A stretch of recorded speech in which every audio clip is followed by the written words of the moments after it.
She was 34 years old, and by every visible measure, the world had finished with her. Her husband had been dead 11 months, her boarding house had been seized for a debt she had never agreed to carry. In the morning, she walked out of the Hargrove County Clerk's office with nothing but a canvas bag and the clothes on her back. The temperature was dropping and the wind off the flats smelled like iron and coming snow. She had exactly $22.60, which she had kept folded inside her late mother's locket because it was the last place anyone would think to look. The auctioneer was calling items in the dusty square that afternoon, and most of what he called, people leaned forward to hear. But when he reached the last entry on his list, a stranded steamship sitting on a dry riverbed 50 miles south of the nearest water, everyone in that square leaned back. They laughed. They shook their heads, one man spit into the dust and turned away. The ship had been sitting there for 9 years, marooned by a river that had quietly changed its mind and shifted half a mile east, leaving the vessel on cracked clay with nothing around it but sagebrush, rattlesnake grass, and the bleached memory of what had once been. Nobody wanted it, the bidding stalled at $15 and did not move, and that was when Nora Calloway raised her hand. What no one in that square knew, what no one had thought to consider, because no one had thought about Nora Calloway at all, was that sealed inside that rotting hull, in a compartment only a person who knew how to read a river captain's cargo manifest would ever find, was a secret that had been waiting 9 years to be told. A secret large enough to correct a lie that had quietly destroyed an entire valley of lives. And the man most responsible for burying that secret was standing 30 feet away from her, watching her raise her hand with a cold smile he did not bother to hide. Settle in and let us tell you the story of Nora Calloway. If you have ever been underestimated by someone who should have known better, let us know in the comments below. Nora had grown up on the Greeley Bend, which was what the old-timers called the gentle curve of the Sutter Fork River before the railroad remapped everything and gave the whole region new names that nobody recognized. Her father, Thomas Calloway, had worked as a bookkeeper for the Meridian River Freight Company for 21 years. Keeping ledgers so neat that the company's auditors used his pages as examples for younger clerks. He had taught Nora to read numbers the way other fathers taught their children to read scripture, as something sacred, as something that told the truth even when people did not want it to. She had spent her childhood at the corner of his roll-top desk, watching him trace columns with a careful finger. And she had learned, without being formally taught, that a ledger was not merely a record of money. It was a record of promises, what was owed, what had been paid, what had been silently swallowed. Her mother, Eleanor, had been a practical woman who believed in useful things. She kept an herb garden and knew which plants reduced fever and which reduced swelling, and she kept her knowledge in a worn leather journal with a cracked spine that Nora still carried. The locket she wore had been Eleanor's, a small oval thing with a faded photograph inside it, her parents on the day of their marriage. Standing straight and serious the way people stood when photographs cost real money. That locket and that journal were the only objects Nora had not been forced to leave behind when the bank sent 2 men and a cart to empty the boarding house she had run for 4 years after her husband, Daniel, died of a fever that came on fast and left just as fast, taking him in 8 days.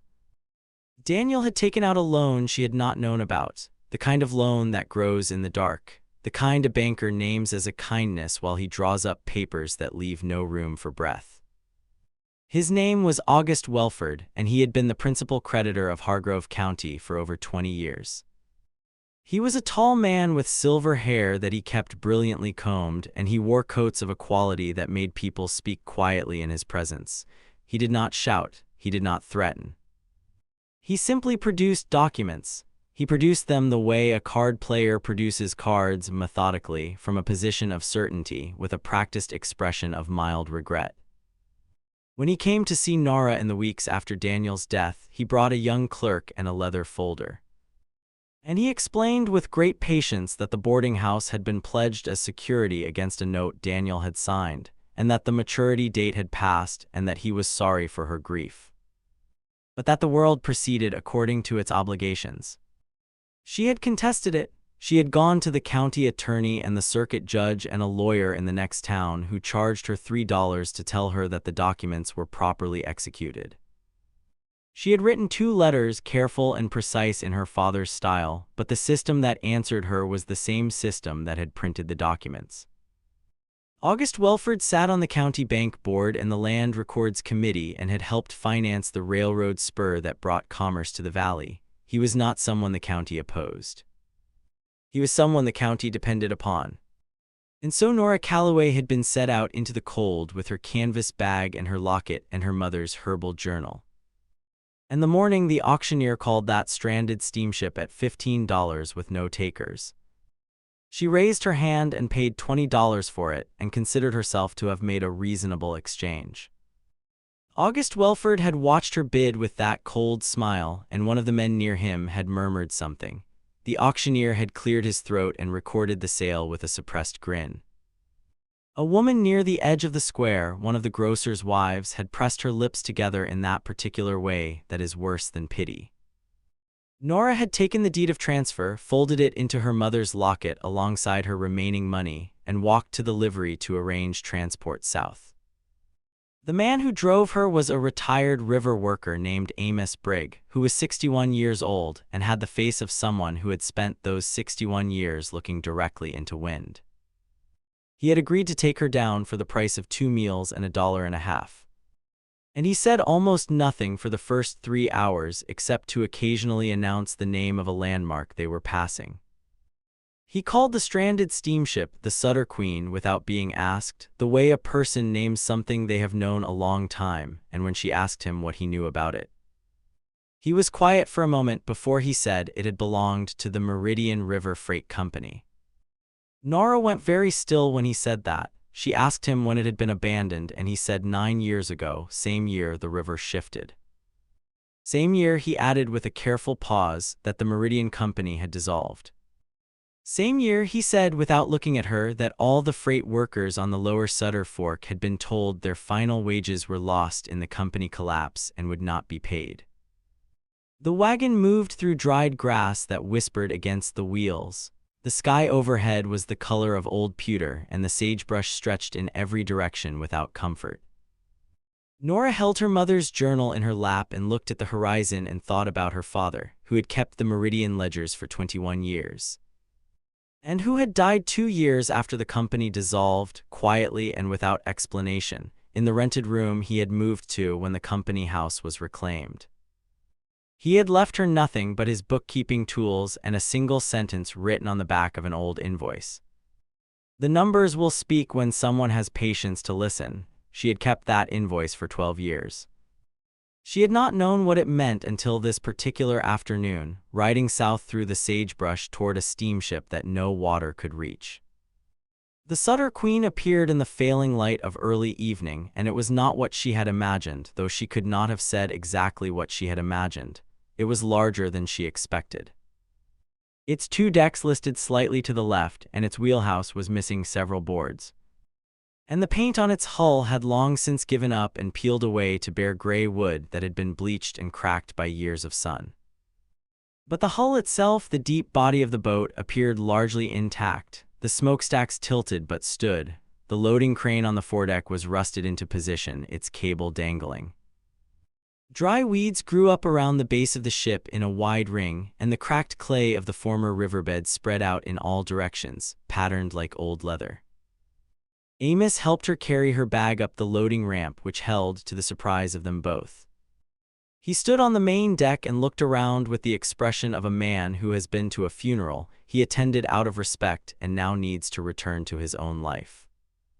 He said the nearest hand pump he knew of was 2 miles northeast, at an old claim that had been abandoned but never properly sealed. He said there was a ravine 3/4 of a mile south where cottonwood still grew, which meant there was water under the surface. Then he handed her a box of matches from his coat pocket, said nothing further, and drove back north into the dusk. She slept that first night in the captain's quarters, which were on the second deck at the stern, and which were in a state of cobwebbed abandonment but had a small cast-iron stove still bolted to the floor. She had fuel from a broken cabinet she pried apart by hand, and she got the stove to draw on the third try by cleaning the flue pipe with a length of wire she found coiled near the steering column. The smoke rose clean. She ate dried biscuit and drank from her canteen and sat in the stove's small warmth with her mother's journal on her knee and her father's words on the old invoice in her mind. And she did not sleep well, but she slept. The days that followed were not easy, but they were not beyond her. She found the hand pump Amos had mentioned, and it required 20 minutes of priming with the last of her canteen water before it produced anything, but it produced. She carried water in a tin bucket she found in the ship's galley, walking 2 miles each morning and 2 miles back, and she used the water sparingly and gratefully. She found the Cottonwood Ravine and confirmed Amos's assessment. There was moisture below the surface and in one low spot near the largest tree. She was able to dig with a flat piece of iron until she reached damp clay that would support a small seep well if she returned with proper tools. She repaired the roof of the captain's quarters by pulling intact boards from a deck cabin that had collapsed and fitting them over the gaps with nails she found in a tin marked with the meridian. Freight company's old stamp, a small anchor inside a circle. She saw that stamp and her hands went still for a moment. Then she continued. She established a small daily order for herself that gave the day's shape: water in the morning, repair work through the midday hours, and in the evenings by lantern light. She began to make a careful examination of the ship's interior. She moved through each compartment methodically as her father had moved through columns of figures, noting what was present, what was absent, what was locked, and what was sealed. She found that the cargo hold beneath the main deck was padlocked with a chain that had rusted solid. She found that 2 of the interior compartments in the lower hull were sealed not with locks but with boards that had been nailed from the outside with a deliberateness that went beyond standard. Weatherproofing. There were 6 boards across one door, each nailed at both ends, and when she held her lantern close, she could see that the nails were newer than the ship, different metal, different age. Driven in after the ship was already marooned. Someone had sealed that compartment after the river left. She stood with her lantern in the narrow passage below the main deck and looked at those boards for a long time. The ship creaked around her in the night wind. Somewhere in the dark above, a piece of loose tin knocked against the hull in a slow, patient rhythm. She placed her hand flat against the sealed door and felt the faint resistance of air that had been held in a long time. She did not open it that night. She was not ready. She was alone, and she needed tools, and she needed trust, and she needed to understand what she was walking into before she walked in. That patience was something her father had taught her, and it was something that had served her in ledgers, in herb gardens, and in difficult winters, and she intended to trust it now.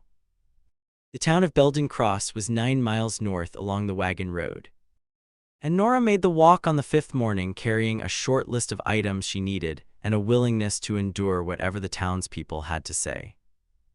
The general store was run by a woman named Cecily Marsh, who was somewhere in her 50s, with gray-streaked hair pinned severely and eyes that held a long history of assessment. Cecily looked at Nora's boots, her coat, the canvas bag, and the way she carried herself, and without asking any questions, she simply said, "You're the woman who bought the Queen." Nora said she was.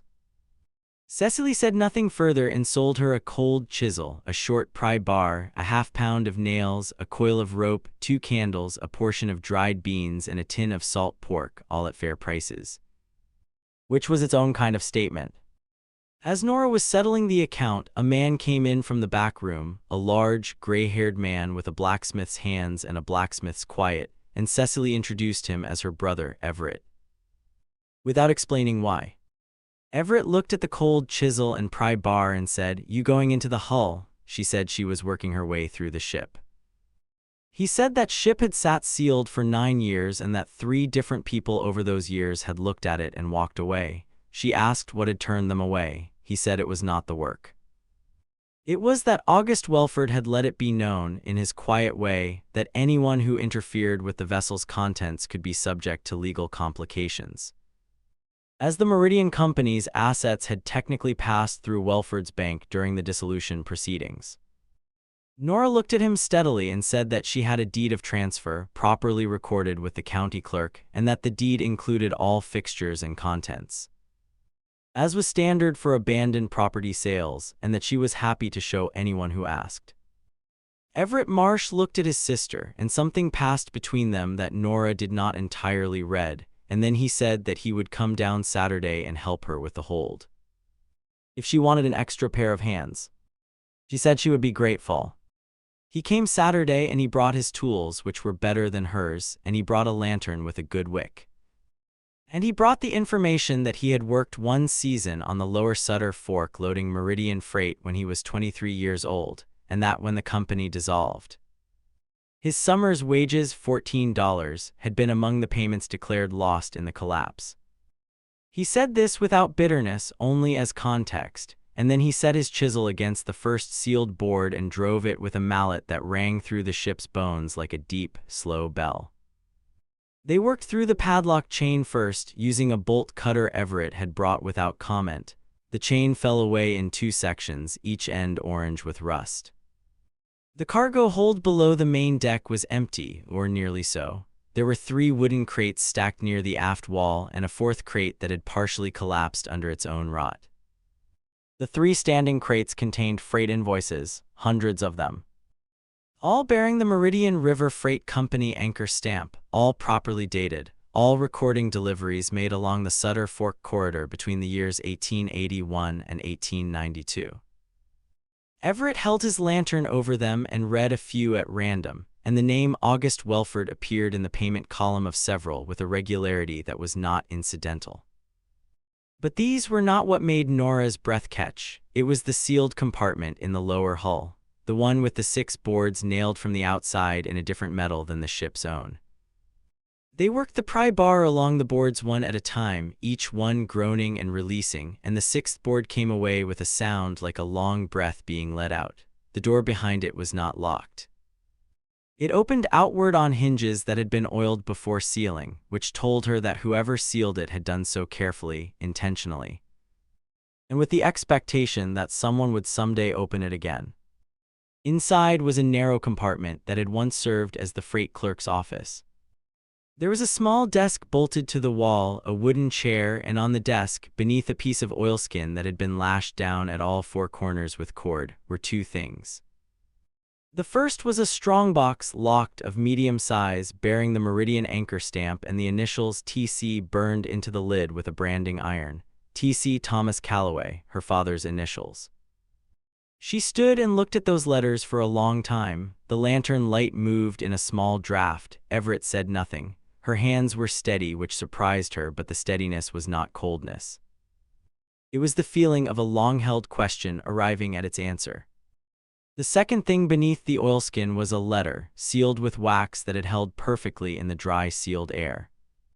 Addressed in handwriting she recognized the way she recognized her own face, her father's careful bookkeeper's script, each letter formed with the same precision he had given to every number.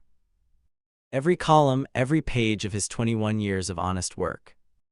The letter was addressed to no one specifically. Above the wax seal he had written simply, "For whoever has patience enough to find this." She broke the seal. Everett held the lantern. The letter was 4 pages, written in the autumn of 1892, the year the company dissolved. It described, in the clear and documented language of a man who had spent a lifetime making things provable, what had happened to the Meridian River Freight Company. It was not an accident of commerce. It was not bad timing or a fallen market. It was August Welford, who had been a silent creditor of the company since 1887, who had called his notes simultaneously and deliberately the same month the river shifted, collapsing the company's cash position in a span of 2 weeks. Then purchased its assets, including its freight records and accounts receivable, through a surrogate at a dissolution sale for a price so low it was an insult dressed as a transaction. He had then collected those accounts receivable himself over the following 3 years, pocketing the payments that should have cleared wages, debts, and freight contracts across the entire lower Sutter Fork corridor. The workers who had never been paid their final wages, the small merchants whose freight deposits had never been returned, the farm families who had paid in advance for seed deliveries that came only partially or not at all. Her father had documented all of it. column by column, receipt by receipt, with copies of source documents folded and stored inside the strongbox, which, when they located a chisel thin enough to work the lock, contained 47 pages of original ledger entries, cross-referenced invoices, payment stubs, and a record of accounts that Welford had declared dissolved but had in fact continued to collect. Her father had sealed it aboard the Queen because the Queen was the last asset transferred before dissolution was declared, because she had been moved to the dry bed before the paperwork caught up to her, and because Thomas Calloway had quietly placed his records and himself in this compartment on the last night before the company's books were surrendered, and worked through the night to copy and preserve what he could, and then sealed the room from outside using boards and nails he had carried aboard in a flour sack. He had told no one because he had no one safe to tell. He had trusted the ship to hold the truth until someone with patience arrived to receive it. Nora sat in the freight clerk's chair for a very long time, with her father's letter in her hands and the lantern burning between her and Everett Marsh, who had the good grace and the good character to say nothing at all while she found her bearings. She wept but briefly, then she folded the letter back into its original creases, placed it inside her mother's locket against the money she had not yet spent, and picked up the strongbox. She did not go to August Welford. She did not go to the sheriff, who she had good reason to believe received his position partly through Welford's influence on the county appointments board. She did not write an angry letter or make a public declaration. She went back to Belden Cross with Everett Marsh and the strongbox and 47 pages of her father's careful handwriting, and she sat down at Cecily Marsh's kitchen table. And she began to work the numbers. It took 6 weeks. Cecily provided the kitchen, the lamp oil, and the coffee. Everett provided the knowledge of who had lived in the valley during the Meridian years and where they or their families had gone. Nora provided the ledgers, the patience, and 21 years of lessons learned at a roll-top desk from a man who had believed that numbers were a form of truth-telling. She cross-referenced her father's records against the freight invoices from the cargo hold, against the county property records, against the tax rolls, which were public documents that any citizen could request and which she requested twice, politely and in writing. The picture that emerged was precise. 41 workers had been owed final wages at the time of dissolution. 17 small merchants had freight deposits on account. 23 farm families had made advance payments for spring deliveries that were partially or wholly unmet. August Welford had collected, in whole or in part, on 61 of these accounts in the 3 years following dissolution, declaring the money recouped against his creditors' position while not distributing any portion to the original debtors. The total sum was not enormous in the way that bank vaults are enormous, but measured against the lives of people who had needed $14 or $30 or $50 in the year 1892 and had not received them, measured against the roofs that had gone unrepaired, the boots that had gone unbought, the small farms that had been sold for want of a single season's margin, it was an enormous sum entirely. Nora wrote letters, not angry letters, letters in her father's style, careful, factual, documented, with copies of specific ledger entries attached. She wrote to the families she could locate, informing them that records had been recovered that documented amounts owed to them under the original Meridian accounts, and asking them to confirm their information so that a formal restitution claim could be filed with the State Railroad and Commerce Commission, which was a body with actual authority over dissolved freight companies and which was not, as it happened, under August Welford's particular influence. She also sent a copy of her father's letter, along with 8 pages of the most clearly documented ledger evidence, to a newspaper editor in the territorial capital, a woman named Margaret Holt, who ran a paper with a reputation for printing things that county officials would have preferred left unprinted. Margaret Holt took 3 weeks to respond, but when she did, she came in person and spent 2 days in Cecily's kitchen going through every page, asking precise questions that Nora answered precisely. And on the morning she left, she told Nora that she was going to publish what she had found, and that she was going to begin by printing the specific account numbers and their corresponding collections. and that she was going to do it in the plain factual language that could not be called slander because it was, on its face, the record. The story ran in the territorial paper in the early spring. It was factual and detailed, and it named August Welford by his full name against specific numbered accounts. 2 weeks after it ran, the State Commerce Commission opened a formal inquiry.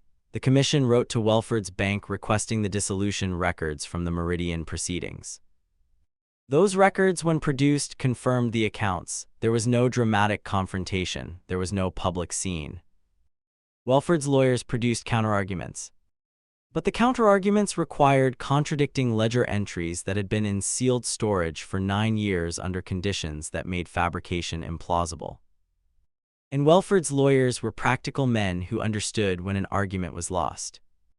The settlement that followed took another 4 months to finalize.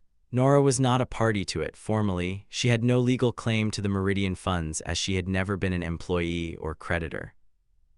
But the commission's finding required the Welford Bank to pay a substantial penalty into a restitution fund, administered by an independent trustee, from which the documented creditors and their surviving family members were paid. The amounts were not full value, with interest and dignity counted in. Money never fully accounts for those things, but they were real. They arrived in real envelopes with real sums written on real drafts. Everett Marsh received a draft for $14 and held it in both hands for a long moment without speaking. Cecily watched him and said nothing, which was the right thing to say. Several of the farm families who were located received larger amounts, and 2 of them returned to the valley that summer and began working land they had believed was beyond their reach to reclaim. The widow of a freight loader named Gus Prater, who had died not having received his final month's pay in 1892, received $41.50, which was what the ledger said was owed. And she used it to have a new window put into her small house in the nearest town, and she told anyone who asked that she could now sit in the light and see the yard that her husband had always kept. And that this mattered to her in a way she did not have complete words for. August Welford did not go to prison.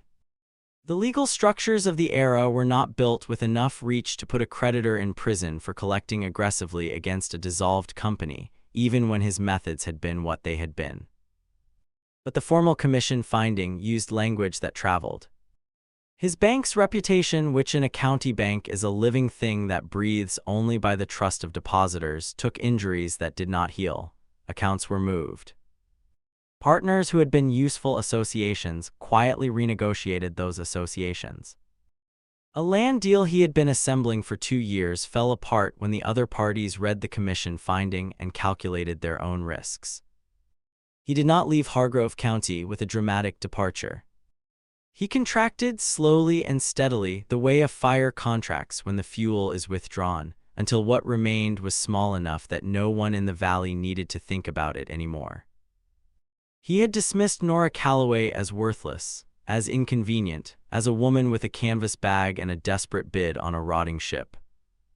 He had smiled when she raised her hand and paid $15 for what he believed was empty wood on a dry lake bed.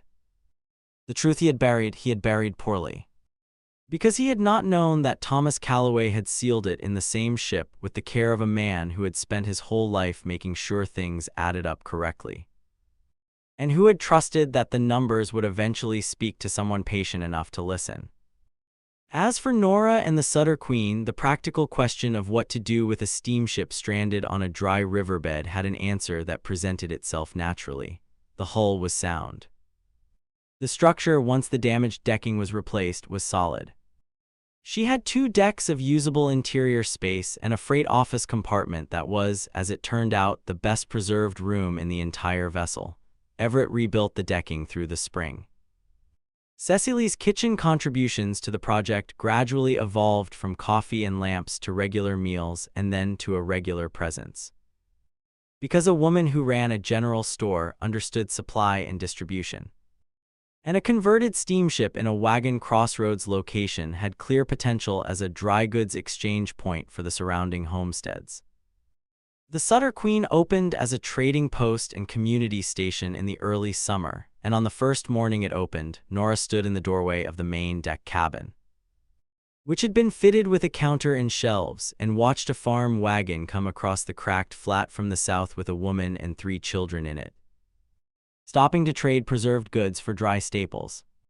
And the children climbed the ship's ladder to the upper deck with the particular focus of children who have been told not to run and intend to walk at running speed. And their boots made a sound on the rebuilt planking that was the most ordinary and irreplaceable sound in the world. She had placed 2 things on the counter of the trading post in a small arrangement that was not decorative in any formal sense but was deliberate. Her father's tin of bookkeeping tools, the pen, the straight edge, the small inkwell, sat beside her mother's worn leather journal, open to the page where Eleanor Calloway had recorded in her careful hand the properties of certain plants for drawing out infection and reducing swelling. They were useful objects. They had always been useful objects. They had been dismissed as valueless precisely because the people who dismissed them could not imagine what the person who carried them could do. The Sutter Fork River had moved east and showed no signs of returning. So the ship that sat on the cracked clay in the valley between the sagebrush and the Cottonwood Ravine was a ship in the truest possible sense, a vessel built for moving through uncertain water, carrying what mattered from one shore to another. The water had left and the ship had stayed, and it had held what needed to be held until the right person came along with patience enough to look. By the following spring, the county road board had graded a proper track out to the Old Queen, because the trading post had become something that wagon roads tend to grow toward. A small garden had been established in the sheltered area on the ship's south side, using soil Nora had amended with compost following her mother's notes. And it produced herbs and root vegetables with the kind of reliability that comes from paying close attention. The Cottonwood Ravine had been properly developed into a shallow well, and water was no longer 50 miles away. It was right there where it had always been, waiting to be found. On the desk in the freight clerk's compartment, which had been fitted as Nora's office, she kept a clean ledger, not the old ones. A new one, its pages blank and waiting, ready to be filled with honest columns and careful figures and the ongoing record of what was owed, what had been paid, and what had been promised. On the inside cover, in her father's style, she had written a single line. She had carried it a long time before she wrote it, turning it over in her mind the way a river stone is turned over in a current until its edges are smooth and its meaning is clear. The numbers speak, it said, when someone has patience to listen. She was 35 years old. She owned a steamship on a dry riverbed, a deed properly recorded, a ledger freshly begun, and the ongoing daily, unhurried work of making certain that the column of what was paid eventually equaled the column of what was owed.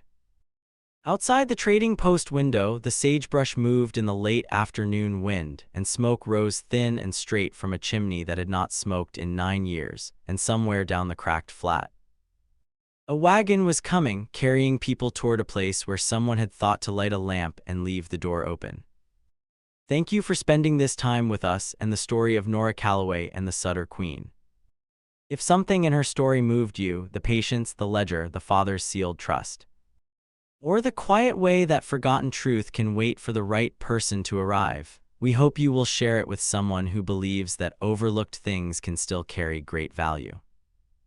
And we would love to hear from you in the comments today. Have you ever found something that everyone else had written off, only to discover it was worth far more than anyone imagined? Tell us your story. We read every single one. Until next time, stay close and keep looking where others have stopped looking.